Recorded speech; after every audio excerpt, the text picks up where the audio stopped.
today we're going to replace the stock seat on the 2023 Nightster with the new Switchback seat. It's got more back support and looks to be made more premium materials. The Nightster seat is a little bit unique compared to other motorcycles because the fuel tank is underneath the seat. So there's a key slot on the other side which unlocks the seat, which allows it to open up, and it's held in place here by this steel cable. Fuel tank is here.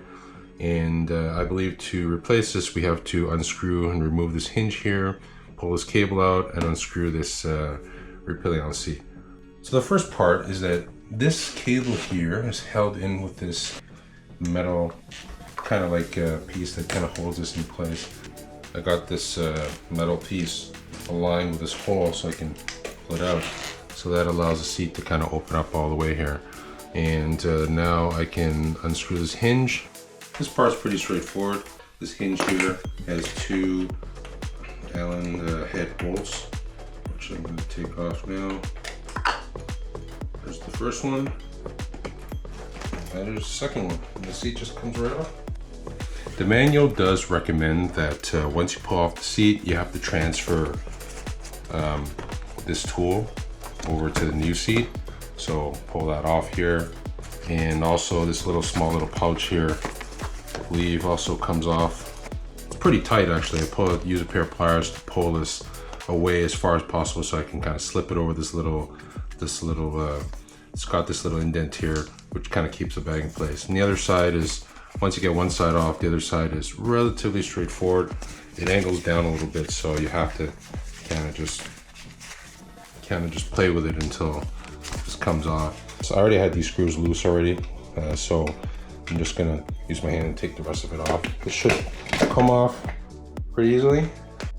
So because mine is a 2023 Nightster Special, it already comes with the rear pillion seat. So there are a few items in the Switchback seat kit that I won't be using, but it may be applicable to yours if yours is a regular Nightster. And those are basically, it comes with two of these nut kits. There's one there, and then it comes with two. And basically where these go is right here and right here. Also, it comes with 4 pieces of protective tape. So those are these little round kind of, hopefully you can see it in the video. And that basically protects the finish of your rear fender here. Now I can feel that there's already a protective sheet here. So I'm just gonna leave this one here on and not use these extra pieces. Forgot to mention that it also comes with the matching screws as well, because obviously if you have a regular Nightster, you wouldn't have that rear seat to begin with, so you wouldn't have these screws. So the new Switchback seat is quite nice actually. There's a lot more detail than the one that comes on the bike. It has the Harley Davidson stitching on the back, and it has what appears to be almost perforations here. It's not leather, but it kind of has that leather look to it. So you basically just pop it in. There's a little slot here,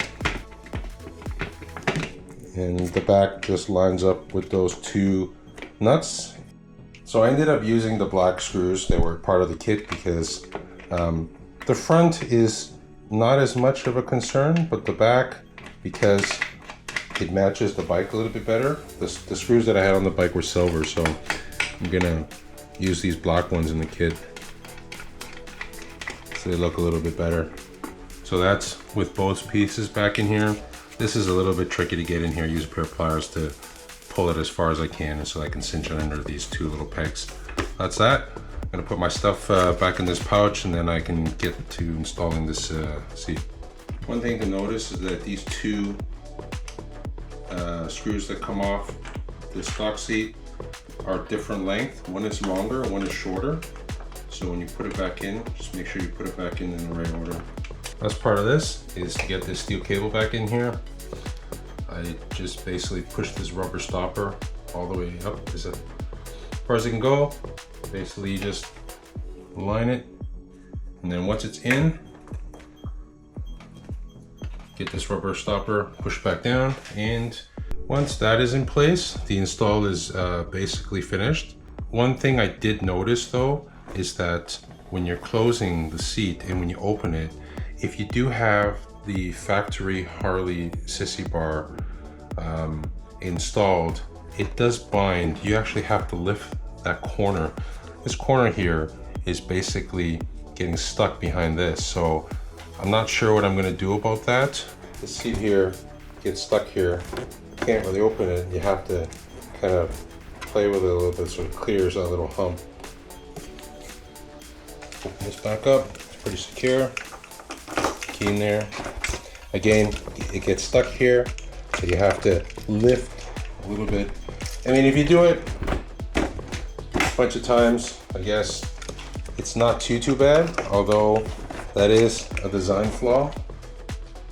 And that is the switchback seat.